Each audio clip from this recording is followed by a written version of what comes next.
बारे में बड़ी खबर बिहार से आ रही है, जहां पटना मुख्य सचिवालय में सीएम नीतीश कुमार की अध्यक्षता में चल रही कैबिनेट की बैठक खत्म हो गई है। बैठक में कुल 16 एजेंडों पर मुहर लगाई गई है।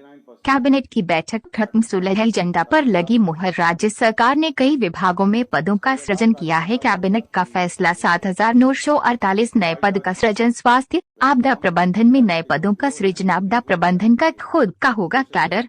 नगर पालिका आम चुनाव के लिए कैबिनेट ने बिहार आकस्मिकता निधि से 62 करोड़ की मंजूरी दी है। इसी पैसे से नगर पालिका चुनाव निष्पक्ष शांतिपूर्वक कराया जाएगा। राज्य के 12 जिलों में पिछड़ा वर्ग, अति पिछड़ा वर्ग विभाग की तरफ से उच्च विद्यालय का भवन बनाया जाएगा। हमारा जो गया में जो टूरिस्ट डेस्टिनेशन के रूप में इसको डेवलप किए जा रहे हैं, उसमें भी अब एयर ट्रैफिक की संख्या बढ़ने की उम्मीद है और पद सृजन किए हैं और मैं सभी पद सृजन के बारे में जानकारी दूंगा। सर्वप्रथम 3,990 के शैडो पद क्रिएट किए गए हैं। तो आप जानकारी होगी कि जो सरकारी चिकित्सा महाविद्यालय हैं उसमें नव उत्तीर्ण पीजी और डिप्लोमा विशेषज्ञ जो हैं चिकित्सक हैं, उनको 3 साल का बॉन्ड भरना होता है। आपको जानकारी होगा 3 साल का बॉन्ड भरना होता है और 3 साल में बॉन्ड में उनको पोस्टिंग होता है। जो नवसृजित नव उत्तीर्ण पीजी और डिप्लोमा, तो उनके पोस्टिंग के लिए ये पद क्रिएट किए गए और अनुमान 1 साल में करीब 1330 लोग पास आउट होते हैं। तो पहला साल 1330 लोग का पद है, दूसरा साल 1330 लोग का पद है और तीसरा साल का 1330 पद है। तो कुल मिला के 3,990 पदों का सृजन।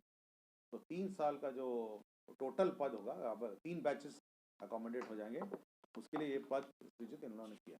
तो ये एक हाँ उसी मतलब शैडो पद हैं। तो शैडो पद कहीं पे भी जा सकते हैं, मतलब आपके मेडिकल कॉलेज हॉस्पिटल में भी हो सकते हैं। ये स्पेशलिस्ट हैं तो मोस्टली ये जिला अस्पताल में होंगे या अन्य मेडिकल कॉलेजेस में होंगे जो ये स्पेशलिस्ट हैं। ये 3 साल में नहीं, इनका बॉन्ड भराते हैं, 3 साल का बॉन्ड भरते हैं ना। तो हाँ 3 साल का बॉन्ड भरते हैं। तो पहला साल 1330 लोग पास आउट होंगे तो उनको अकोमोडेट होंगे। फिर दूसरा साल ये पहला साल वाले दूसरे साल में चले जाएंगे, दूसरे साल में, और फिर पहला साल फिर एक बैच आएगा।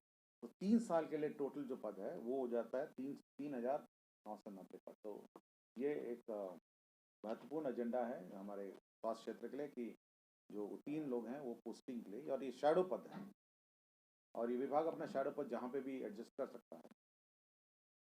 और दूसरा ये है कि जो राज्य के 9 कार्यरत एवं 8 प्रस्तावित कुल 17 सरकारी चिकित्सा महाविद्यालय अस्पतालों में ये राष्ट्रीय आयुर्विज्ञान आयोग नई दिल्ली जो मानक मापदंड तैयार करती है के अनुरूप कोविड-19 के परिप्रेक्ष्य में राज्य में स्वास्थ्य प्रबंधन की व्यवस्था सुनिश्चित करने हेतु इमरजेंसी मेडिसिन, तो इमरजेंसी मेडिसिन का एक फैकल्टी होगा, हॉस्पिटल एडमिनिस्ट्रेशन का भी फैकल्टी होगा, health administration, immuno haematology and blood transfusion, critical care medicine, virology एवं स्पोर्ट्स मेडिसिन विभागों के पद सृजन किए गए हैं और कुल 2,673 नए पदों का सृजन हो गया। तो ये बहुत ही महत्वपूर्ण अंग होता है किसी हॉस्पिटल का, जिसमें आपके हॉस्पिटल के प्रबंधन है तो इमरजेंसी मेडिसिन का होगा, हॉस्पिटल एडमिनिस्ट्रेशन का होगा,